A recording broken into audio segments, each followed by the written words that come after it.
สบายดีทุกคนเนาะมื้อนี้ก็มาไทยหุดเนาะเพราะว่าโตกาก็เริ่มสูงมากัน3 คนเนาะฝนตกเลยเนาะมื้อนี้นี่คงแบบ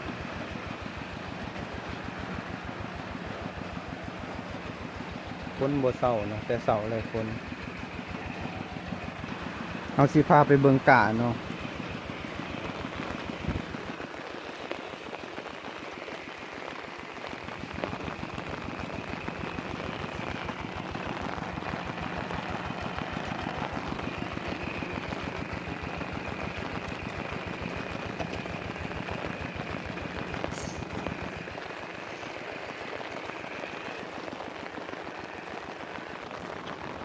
นี่ทุกคนกาเริ่มสูงแล้วเนาะเบื้องลุ่มนี่ก็คือว่าโอเคนะน้ำก็ยังขังเนาะเบื้องลุ่มเบื้องเทิงที่บ่มีน้ำอยู่ในไหนานี่โอ้ทุกคนกะประมาณ5-6 มื้อนี่แหละกะ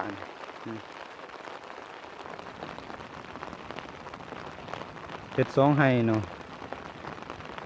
ฝนตกเลยนี่กะ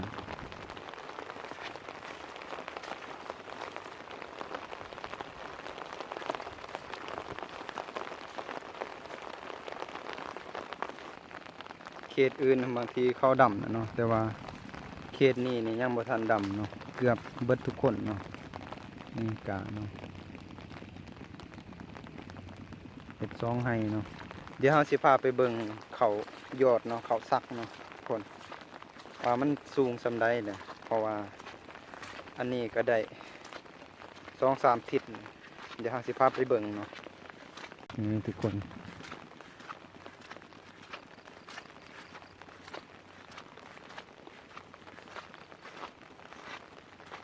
เบอร์นี้นะแม่นซักเนาะ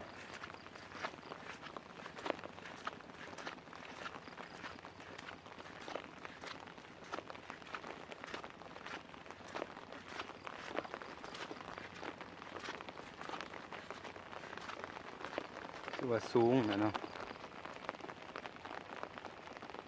ก็หลายเติบเนาะนี่ฮะ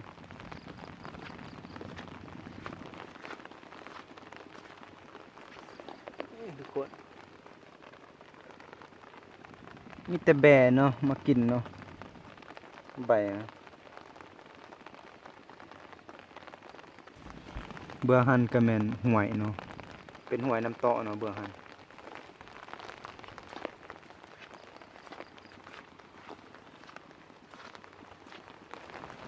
บาดฝนตกหลายมือก็ว่าตกแท้ตกว่าเนาะบาดฝนบ่ตกอีกว่ามันบ่ตกอีกจักจะได้แหละเนาะมนุษย์เฮานี่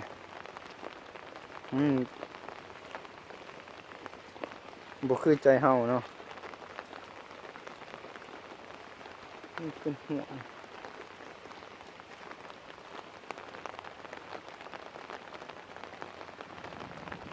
เบื้องนั่นก็แม่นไทยเนาะ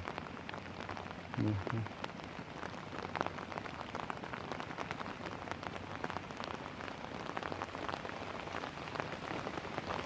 แห้งเริ่มตกแห้งเนาะนี่ทุกคนอันนี้ก็เป็นหวยน้ำเตาะเนาะถ้าว่าฝนบ่เซาตกนี่เบิดมือนี่คือสิท่วมเนาะคันมันท่วมมันฮอดนี่เลยได้นี่ฮอดนี่เลยคันมันท่วมฮอดเฮาย่างเพราะว่าเคยแล้วเนาะแต่ก่อนนี่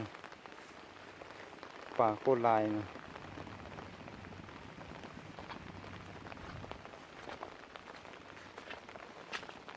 เบื้องนี้ก็เป็นนาเนาะเบื้องนี้ห้วย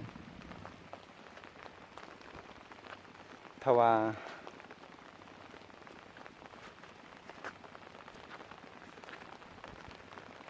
ป่าคือสิขึ้นเนาะโอ้ฝนตกมีคนไปหาเห็ดเนาะทุกคน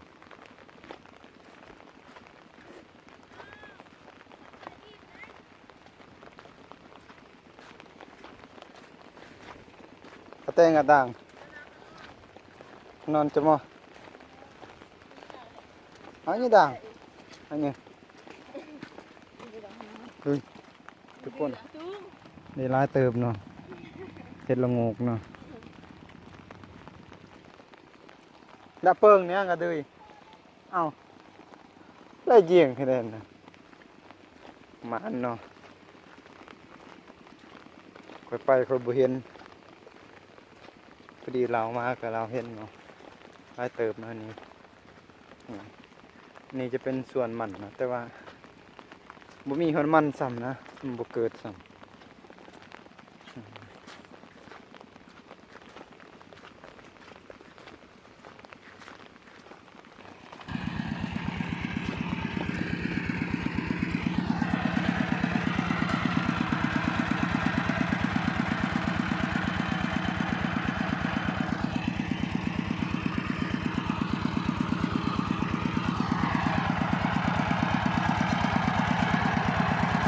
เดียว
ก่อนเลยเนี่ยได้กัน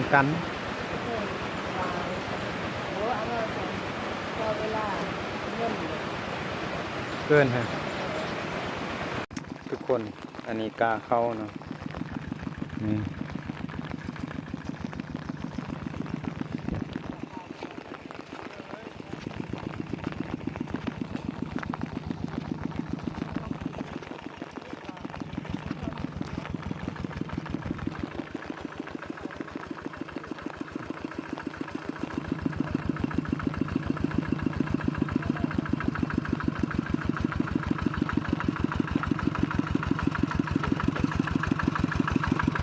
कितीच्या किती con tiện cho mù hả con quả thìไม่มีนะจะมูเลย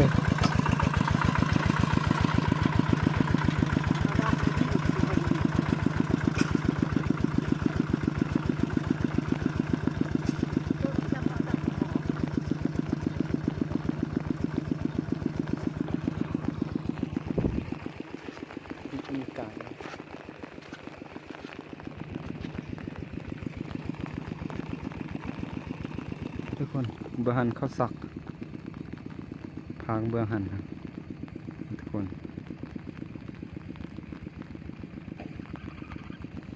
บ่เห็นเพราะว่ามันไกลกว่า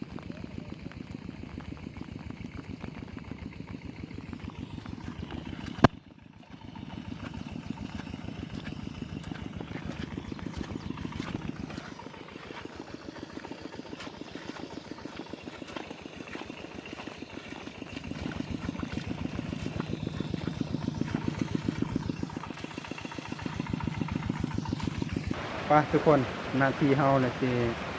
ลงไปหน้านี่